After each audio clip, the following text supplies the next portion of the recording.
దేశంలో అత్యంత కీలకమైన మహారాష్ట్ర అసెంబ్లీ ఎన్నికల ఫలితాలు ఇవాళ వెల్లడి కాబోతున్నాయి. అందరి చూపు మహారాష్ట్ర ఎన్నికల ఫలితాలపైనే ఉంది.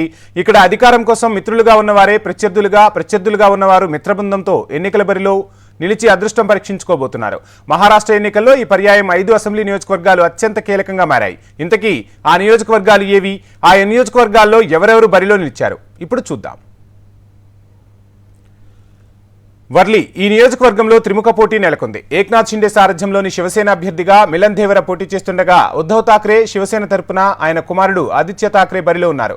మహారాష్ట్ర నవనిర్మాణ సేన నేత సందీప్ దేశ్పాండే సైతం తన అదృష్టం పరీక్షించుకుంటున్నారు. సౌత్ ముంబై మాజీ ఎంపీ అయిన Milan Deora urban middle class ఓటర్లపైనే ప్రధానంగా దృష్టి సారించారు.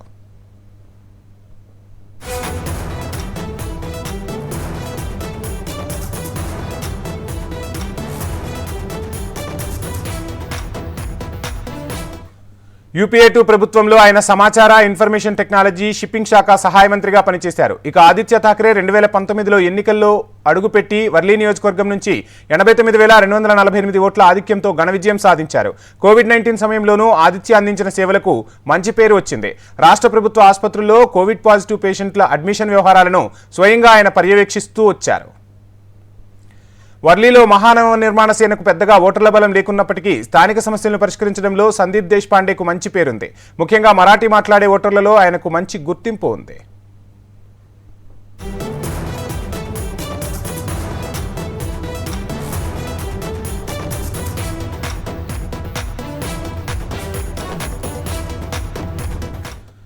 బారామతి పవార్ ఫ్యామిలీ మధ్య పోటీకి ఏడాది బారామతి మరోసారి కేంద్ర స్థానంగా నిలుస్తుంది. లోక్సభ ఎన్నికల్లోనూ ఇక్కడ ఫ్యామిలీ బ్యాటిల్ నడిచింది. ఈసారి అసెంబ్లీ ఎన్నికల్లో శరద్ పవార్ మేనల్లుడు యుగేంద్ర పవార్ ఉప ముఖ్యమంత్రి అజిత్ పవార్ ను సవాల్ చేస్తున్నారు. ఎన్పీపీ అభ్యర్థిగా అజిత్ పవార్ బరిలో ఉండగా ఎన్సీపీ అభ్యర్థిగా యుగేంద్ర పవార్ పోటీలో ఉన్నారు. లోక్సభ ఎన్నికల్లో సుప్రియా సూలే విజయానికి దన్నుగా నిలిచిన యుగేంద్ర శరద్ పవార్ స్థాపించిన విద్యా సంస్థకు ట్రెజరర్ గా కూడా ఉన్నారు. అజిత్ పవార్ సైతం తక్కువేమీ కాదు. బారామతి నియోజకవర్గం నుంచి 1991 నుంచి వరుసగా 7 సార్లు గెలిచి ఎలాంటి వివాదాలు లేని నేతగా మంచి పేరు తెచ్చుకున్నారు.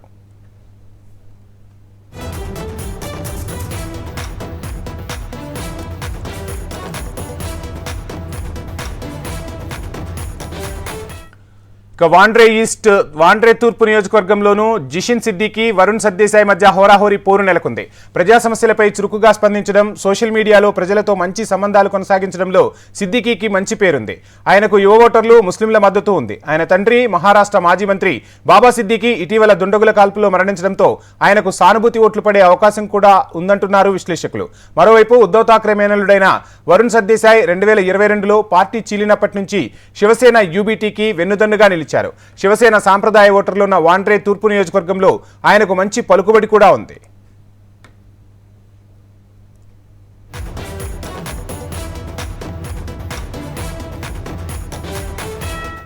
ఇక మరో నియోజకవర్గం నాగపూర్ సౌత్ వెస్ట్. ఈ నియోజకవర్గంలో ఉప ముఖ్యమంత్రి దేవేంద్ర ఫడ్నవీస్ కు గట్టి పట్టుంది. ఈసారి కూడా ఆయన వరుసగా 4సారి గెలుస్తారనే గట్టి నమ్మకంతో ఉన్నారు. 2009 నుంచి ఈ నియోజకవర్గానికి ఆయన 3 సార్లు ప్రాతినిధ్యం వహించారు. 2019 ఎన్నికల్లో ఫడ్నవీస్ 49,000 ఓట్ల ఆధిక్యంతో గెలిచారు. మరోవైపు కాంగ్రెస్ అభ్యర్థి ప్రఫుల్లా గుడేదాకు స్థానికంగా అట్టడుగు స్థాయి నుంచి గట్టు పట్టుంది. బీజేపీ ఆర్థిక విధానాలను ఎండగట్టి ఆ పార్టీపైనే ఉన్న అసంతృప్తిని తనకు అనుకూలంగా మార్చుకోగల సత్తా ఉందని చెబుతుంటారు.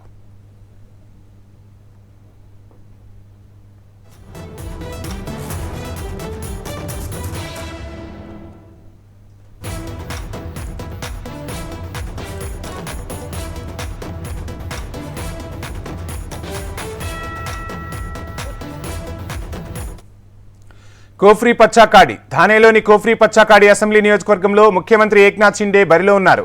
షిండేకు రాజకీయ గురువైన దివంగత శివసేన నేత ఆనంద్ ఢిగే మేనల్లుడు ఖేదర్ ఢిగే ఇక్కడ బరిలో నిలిచారు. షిండే తరచూ ఆనంద్ ఢిగేను రాజకీయాల్లో తనకు దిక్సూచిగా చెబుతుంటారు. జాతీయ అవార్డు గ్రహీత ప్రసాద్ హోక్ దర్శకత్వంలో మరాఠీ చిత్రం ధర్మవీర్ 2కు షిండే ఫైనాన్స్ కూడా చేశారు. ఢిగే జీవిత చరిత్ర ఆధారంగా ఆ చిత్రం రూపొందింది.